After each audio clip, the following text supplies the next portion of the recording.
World War II, The Call of Duty. Chapter 22. The Race for Berlin, January to March 1944.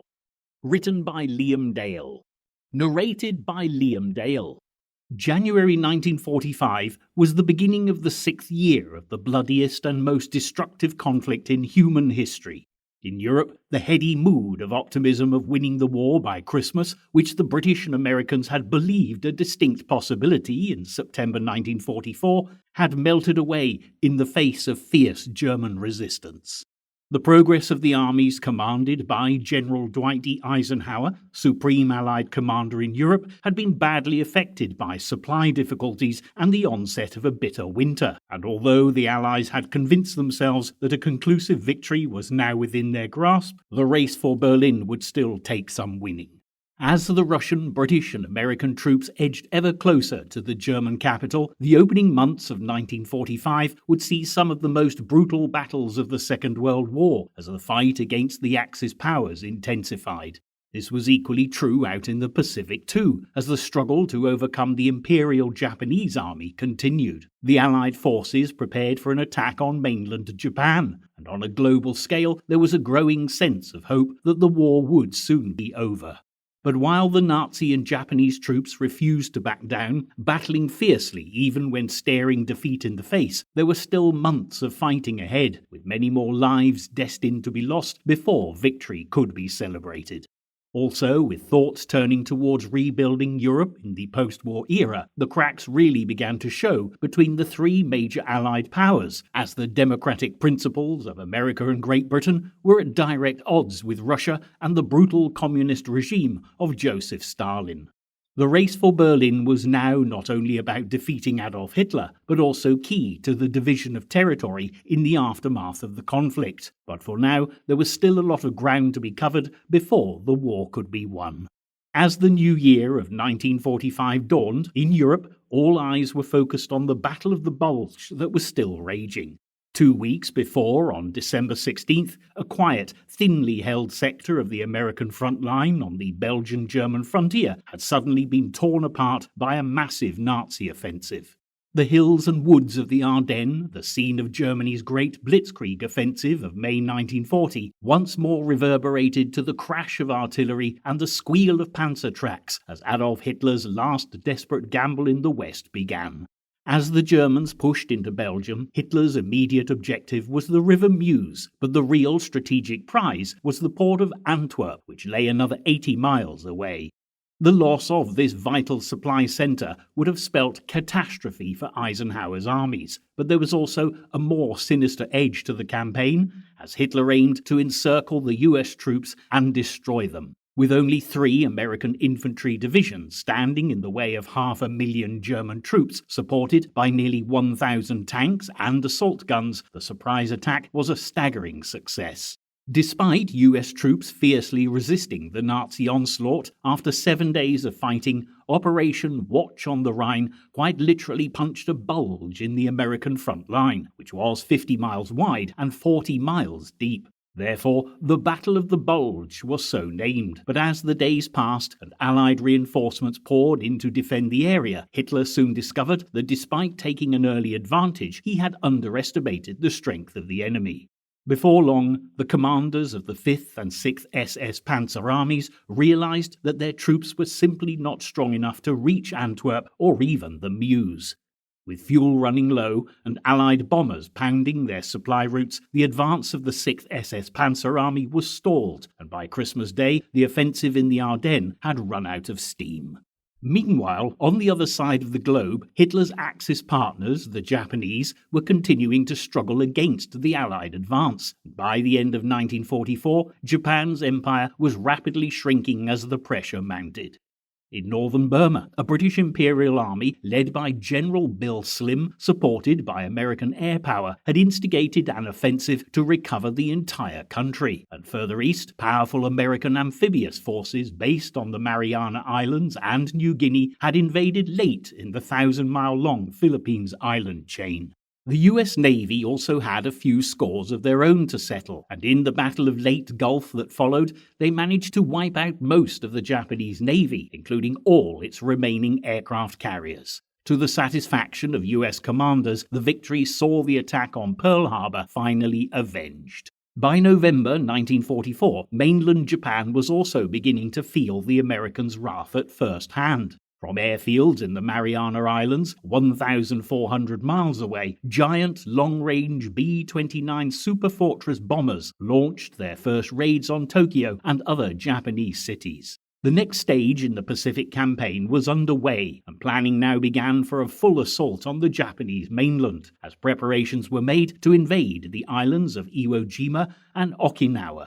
And while the Americans were pleased with their progress in the Pacific, far away in Moscow, Soviet dictator Joseph Stalin was also feeling very satisfied with the way the war was going. While the British and the Americans were battling to keep Hitler's panzers at bay in the Ardennes, the Red Army was busy building up its reserves for a massive new offensive in central Poland. The Soviets' main objective was to target the coal mines and steel mines of Upper Silesia, Germany's easternmost industrial region. However, sensing final victory in the air, Stalin had his sights set on Berlin, and the way things were going, the Red Army would get there months ahead of the British and the Americans. On January 1st, New Year's Day 1945, on a dozen battlefields scattered across the globe, it was just another day of death and destruction. In Western Europe, the battle continued in the Ardennes. The Nazi bid for Antwerp in the north had failed miserably, but the 5th Panzer Army that had stormed through the central Ardennes was still battling on for control of Bastogne. This was one of the few Belgian towns where the road network of the Ardennes converged, and if captured, it would clear the way to the Meuse. Unfortunately for the Nazis, the Americans defending the town belonged to the 101st Airborne Division, who were very possibly the finest soldiers in the entire United States Army.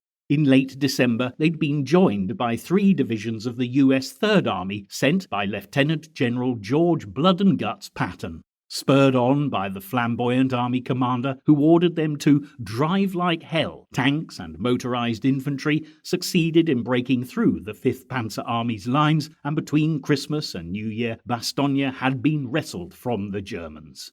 However, the Battle of the Bulge was far from being over, because the bloodiest battles of the Winter War in the Ardennes were still to come. Refusing to give up the fight by January 1945, the 5th Panzer Army launched fresh assaults on American forces, now 6 divisions strong. Hitler also had further plans that he hoped would shatter the Allied defences, and at mid-morning on New Year's Day, hundreds of Luftwaffe fighter bombers roared low over Belgium and the southern Netherlands.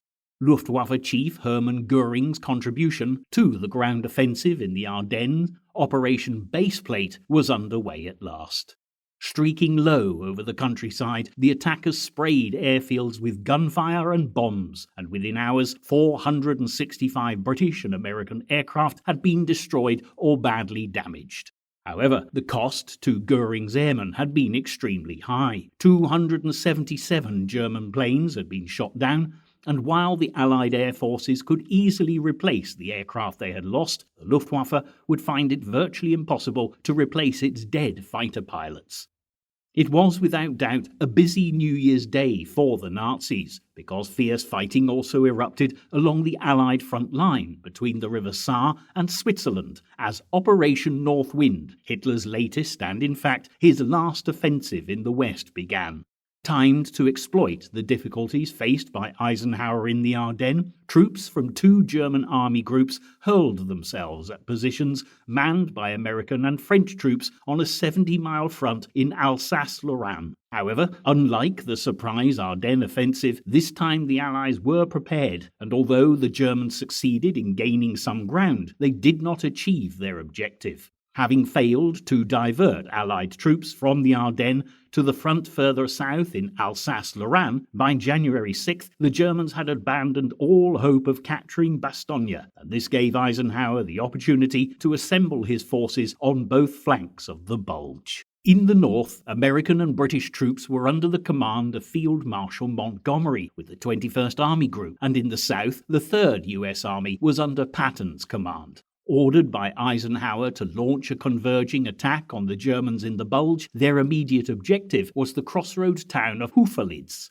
Only 25 miles separated Montgomery and Patton's troops, but as temperatures plunged below zero and the bitter winter weather set in, progress was soon reduced to just a mile a day. Frozen roads slowed up tanks and motorized units, engine oil froze up, and infantrymen discovered that their rifles and machine guns wouldn't work. There were also the added risks of landmines planted in the snow, which were becoming another serious menace. Whereas Allied infantry were unused to advancing through deep snowdrifts and frozen roads, the Germans had already experienced extreme winter weather fighting in Russia and were much better prepared for the icy conditions. Even so, despite the problems the bitter winter posed for the Allies, even Hitler soon realized that the game in the Ardennes was up.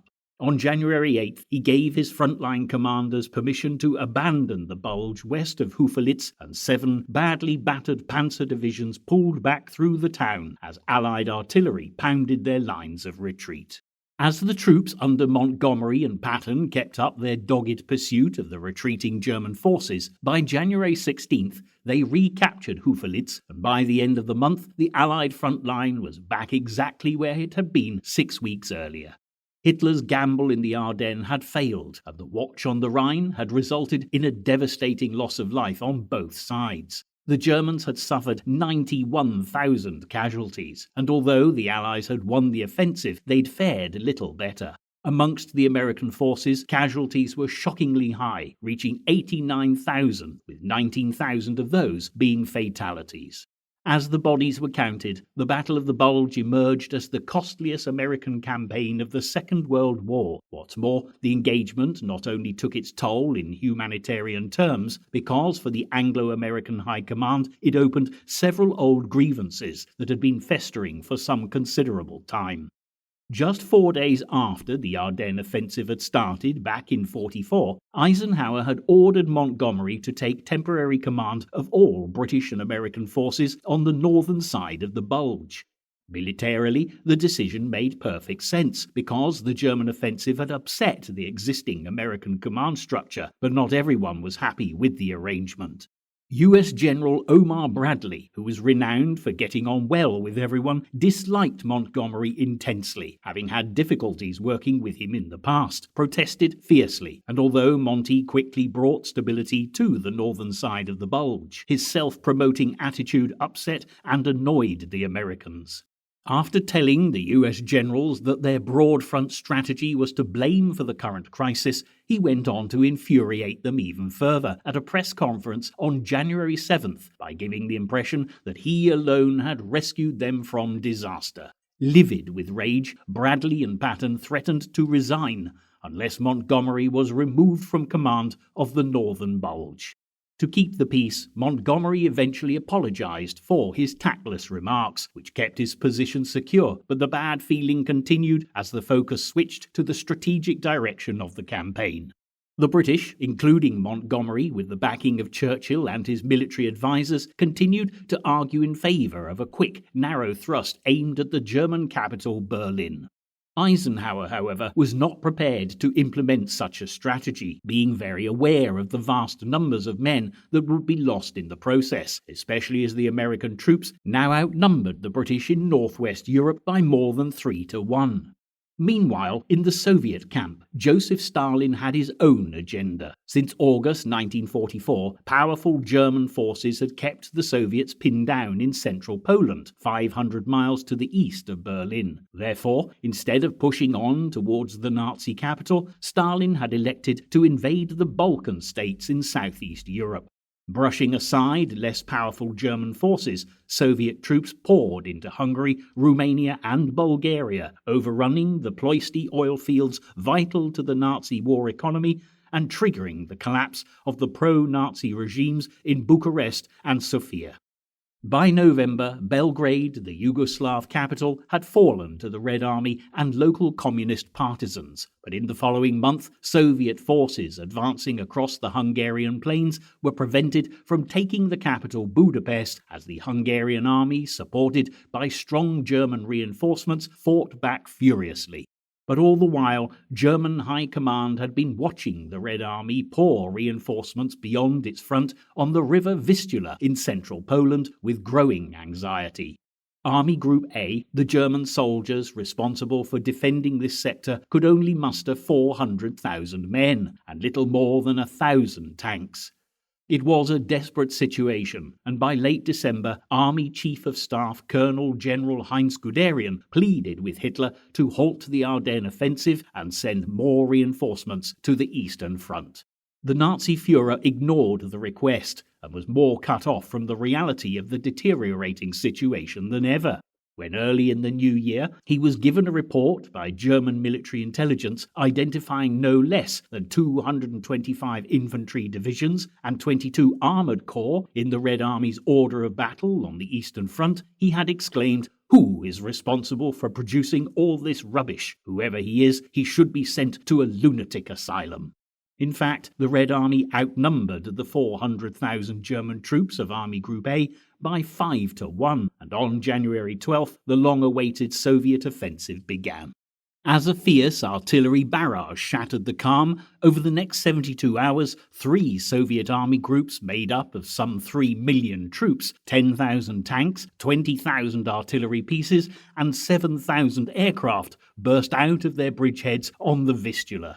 Their main objective was the coalfield and steel plants in Upper Silesia, the one German industrial area that had largely escaped Allied bombing. But Stalin and his closest military advisors also had a much greater prize in mind. They were determined to get to Berlin before the British and the Americans. 3 notorious Soviet commanders had been given the task of leading the Red Army towards the German capital and fulfilling Stalin's hopes and dreams: Marshal Konev, Marshal Rokovsky, and the Soviet Army's most famous battlefield commander, Marshal Zhukov. Together they would storm westwards across the war-torn Polish landscape, edging closer to Berlin by the day. By January 17th, the ruined Polish capital Warsaw had been seized from the Nazis, and as the Red Army continued to advance, soon German civilians from all around the Reich's eastern provinces began to flee. While more territory fell, Nazi guards running labour and concentration camps also began joining the exodus to the west, and with them came hundreds of thousands of Jewish slave labourers. Starving and racked by illness, tragically thousands would die as they marched westwards through the snow. Many of these bedraggled figures came from the notorious camp of Auschwitz, which was soon to be liberated by the Soviets. Only a few thousand prisoners remained when the Russian soldiers arrived on January 27, 1945, and as the ruins of gas chambers and crematoria were uncovered, the true extent of the unimaginable atrocities committed by the Nazis was revealed. At least 1.5 million people had died at Auschwitz, and for those liberating the camp, it was undoubtedly a chilling and disturbing experience to walk within its walls.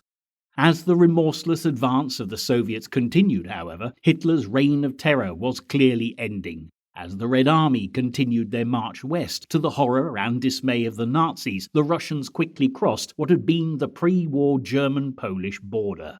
On January 31st, Zhukov's spearhead reached the River Oder at Kostrin, and on February 13th, Konev's first Ukrainian front caught up with them and dug in to create a 50-mile-wide front along the River Neisse. In just 4 weeks, the Red Army had advanced 450 miles, and Soviet troops were now just 50 miles from Berlin. With practically the whole of Eastern Europe under Soviet control, Stalin was in a confident mood and in a very powerful position. There was no doubt that Germany faced imminent defeat, and while Britain and America still held their ground to the west, Churchill and Roosevelt were keen to discuss the final phase of the conflict and how to restore order in post-war Europe. At the beginning of February, Stalin persuaded Churchill and Roosevelt to travel to the Soviet Union to meet him at the Black Sea coastal resort of Yalta in the Crimea. The American president was keen to nurture and consolidate relations with the Soviet leader, but beneath his cheerful exterior, as Winston Churchill arrived at the airfield, he harboured a deep mistrust of Stalin's intentions. Nevertheless, there were agreements to be made, and setting aside personal opinions, on February 4th, the Big Three and their senior military and diplomatic advisers sat down at the Livadia Palace to an intense round of negotiations that would last a full 8 days. Ironically, first and foremost on the agenda was Poland, the nation Hitler had stormed into way back in 1939, forcing Britain and France to declare war on Germany. Churchill was insisting upon free and fair elections for the Poles. In fact, both he and the American president agreed that all liberated European and former Axis countries should be given the right to democratic elections. Also, of utmost importance to Roosevelt was ensuring Stalin joined the New World Order, the United Nations, and to secure his assistance in the war against Japan. The Soviet leader agreed to participate in the war against Imperial Japan 3 months after Germany had been defeated, as well as agreeing to join the United Nations. However, he asked a high price in return for his assistance in the Pacific War. For a start, Stalin wanted the recognition of Soviet interests in Mongolia and Manchuria, which were nominally part of China. He also wanted access to Port Arthur in Korea and possession of the Kuril Islands, then occupied by the Japanese. Roosevelt's military chiefs had many reservations about agreeing to such demands, but even so, their president agreed to each request. By the time the Yalta Conference ended, Stalin had got exactly what he wanted, but only after the war's conclusion would Britain and America realize that a democratic and liberal world was the last thing on the Soviet leader's mind. Under his control, Eastern Europe would be swiftly engulfed into the communist regime. However, entering the final phase of the war, and considering the future of Germany, the Big Three were all of one accord. They would accept nothing short of an unconditional surrender. With the Red Army ready to attack Berlin from the east, Stalin asked that the British and Americans provide practical help for his troops. Heavy Allied bombing raids on railway centres in eastern Germany would interrupt the flow of Nazi reinforcements to the front to face Zhukov and Konev's army groups.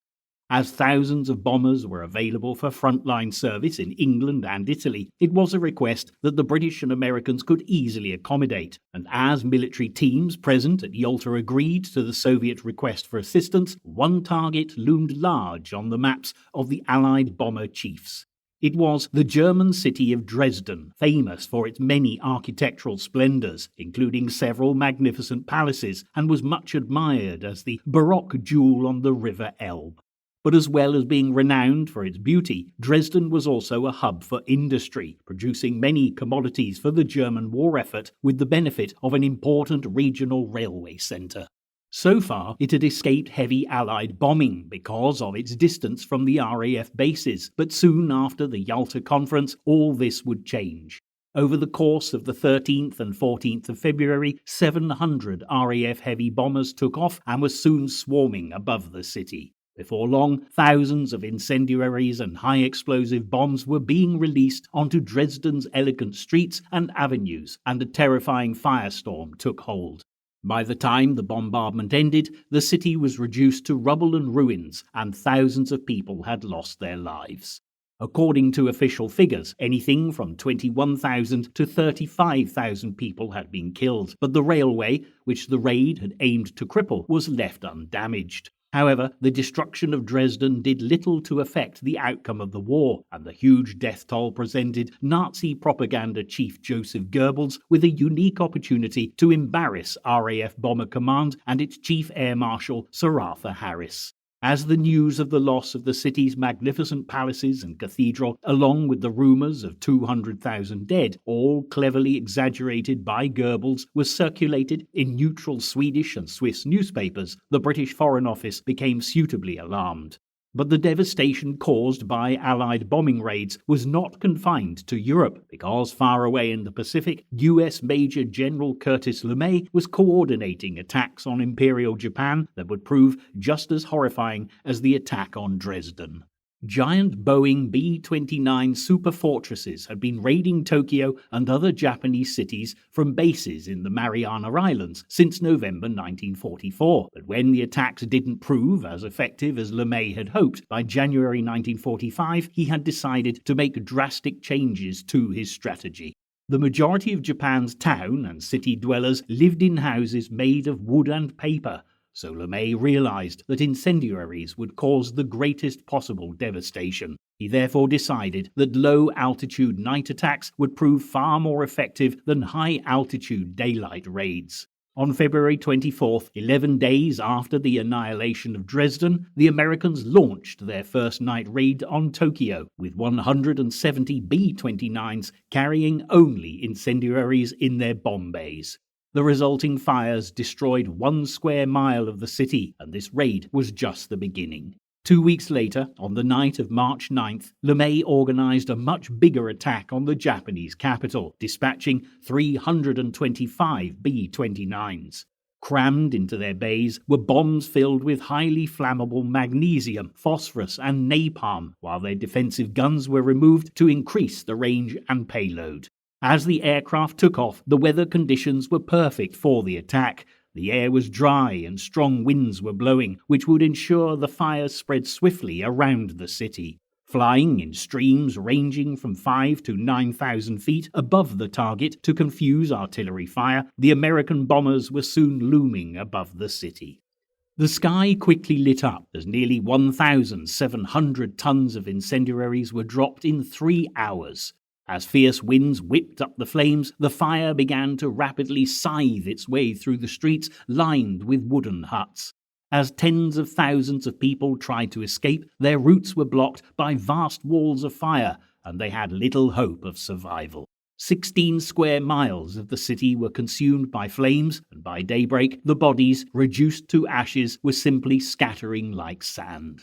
More than 100,000 souls had perished in the flames. It was the deadliest air raid in the whole of the Second World War and had cost US Bomber Command only 14 B-29s.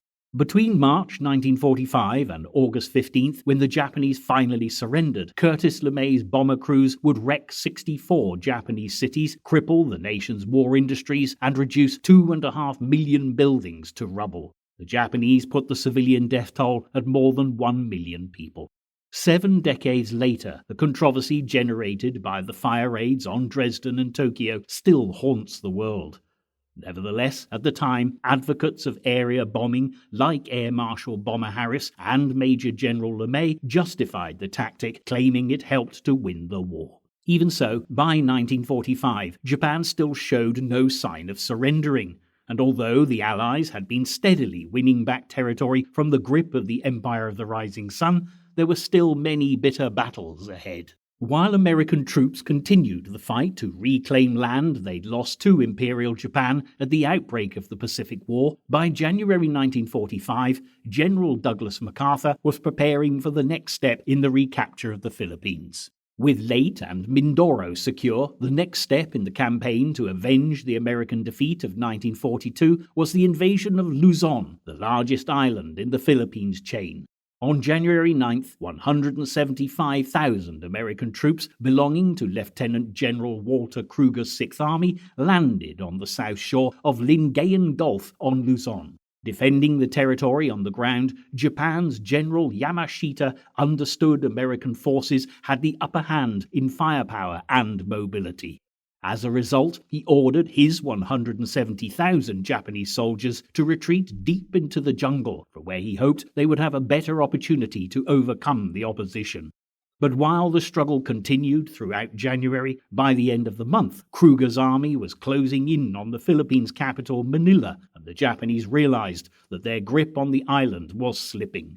Meanwhile, secondary landings by more US amphibious forces and paratroopers had come to support Kruger's army, and by February 3rd, the first American troops had reached Manila. 3 years earlier, defeated American soldiers had walked through the streets with their general Jonathan M. Wainwright, subdued and bedraggled as the Japanese looked on in triumph. Those that had survived the ordeals of the last few years were still being held prisoner, along with many civilians, and it was Kruger's first objective to liberate the thousands of people who were still suffering in the Japanese prison camps.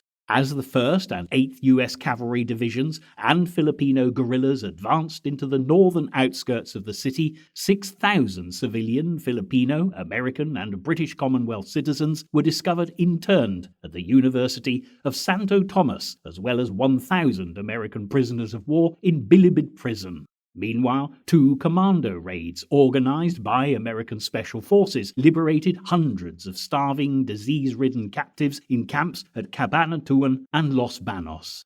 While fighting erupted all over the city, the prisoners were soon set free and evacuated to safety, as every effort was made to regain control of Manila. Ironically, just like MacArthur back in December 41, Yamashita had wanted to spare the beautiful capital of the Philippines from destruction and had ordered his troops out of the city. However, 16,000 Japanese naval troops and nearly 4,000 soldiers, led by Rear Admiral Sanji Iwabuchi, disobeyed his orders and reoccupied the city, as fighting quickly escalated in what has been recorded in the history books as the worst urban battle of the Pacific theater of war. Manila's civilian population found themselves caught up in the deadly crossfire, and many people were killed, with thousands shot or bayoneted as Iwabuchi's men ran amok. Filipino women and girls were hunted down, raped and murdered by the score, and as the Americans continued to bombard the city with aerial raids and tank attacks, even more lives were lost.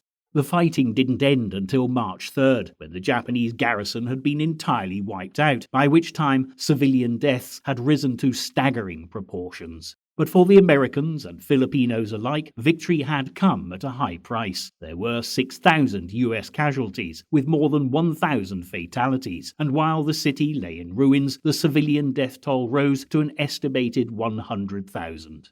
These were terrible times for the people of Manila, and while the Americans attempted to restore order as civilians tried to piece their shattered lives back together, the Allied plans to invade Japan continued at an even more determined pace. In fact, as the battle for Manila had been raging, a huge American amphibious invasion force, made up of the aircraft carriers, battleships, cruisers and destroyers of the 5th US Fleet, was steaming towards the island of Iwo Jima, 800 miles south of mainland Japan. Normally uninhabited, Iwo Jima was barely 4 miles long and a little over 2 miles at its widest point. Dominating its southern end was Mount Suribachi, an extinct volcano 546 feet high. The plan was to convert this pile of rock and volcanic ash into one big airstrip for General Curtis LeMay's B-29 Super Fortresses and P-51 Mustang fighter escorts. This would bring LeMay's bombers one step closer to Tokyo and assist in terrorizing Japan's cities. The attack on Iwo Jima started with 10 weeks of heavy bombing and 3 days naval bombardment to break down Japanese defenses.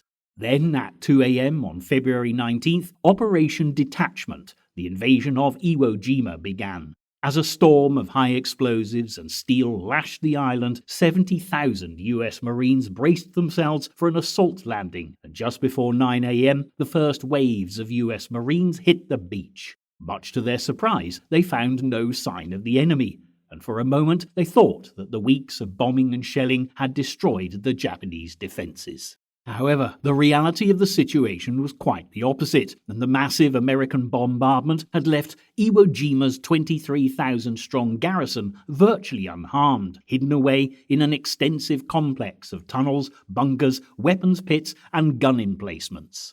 Suddenly the air was filled with the thunder of the heaviest mortar and artillery fire that many of the American troops had ever seen, much of it from gun emplacements on Mount Suribachi. As the US Marines pushed inland through the arid landscape, unable to dig foxholes in the volcanic sand, they had no option but to move towards the barrage of bullets. As more and more men were scythed down by machine gun fire from cleverly concealed bunkers, by sundown there were already 2,500 casualties. The scene was described by one reporter as a nightmare from hell. Nevertheless, despite the growing number of casualties, the American forces slowly edged closer towards the base of Mount Suribachi. This resulted in the containment of the Japanese troops defending the mountain, and on the 5th day of the invasion, February 23, 1945, a Marine patrol managed to reach the summit and unfurl the Stars and Stripes. A short time later, 5 US Marines and a US Navy medic raised a second and much larger American flag over Mount Suribachi, and the dramatic photograph taken of the event was soon circulating around the world. It came to symbolize the raw courage of the US Marine Corps, but the battle for Iwo Jima was far from over. 3 of the men in Joe Rosenthal's stirring photograph were killed shortly afterwards as the 4th and 5th Marine Divisions, reinforced by the 3rd US Marine Division, proceeded to clear the rest of the island. The Marines suffered extremely heavy casualties as they fought for Iwo Jima, quite literally yard by yard. Fighter bombers and warships offshore provided much-needed additional firepower, but grenades, demolition charges, and flamethrowers were the only effective means of blasting the Japanese out of their hiding places.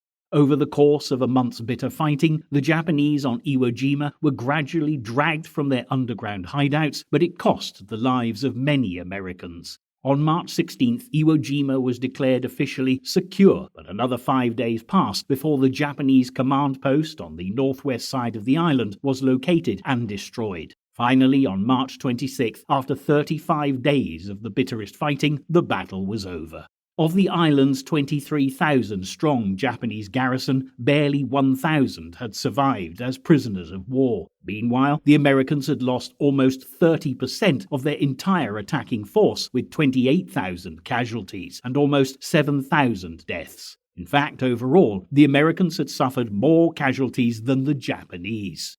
Although the Allies now had a base one step closer to Japan, from where Curtis LeMay could launch his terror bombing, the fighting on Iwo Jima was a grim foretaste of the ordeal that lay in store for the sailors, soldiers, and Marines assigned to the Americans' next big operation in the Pacific.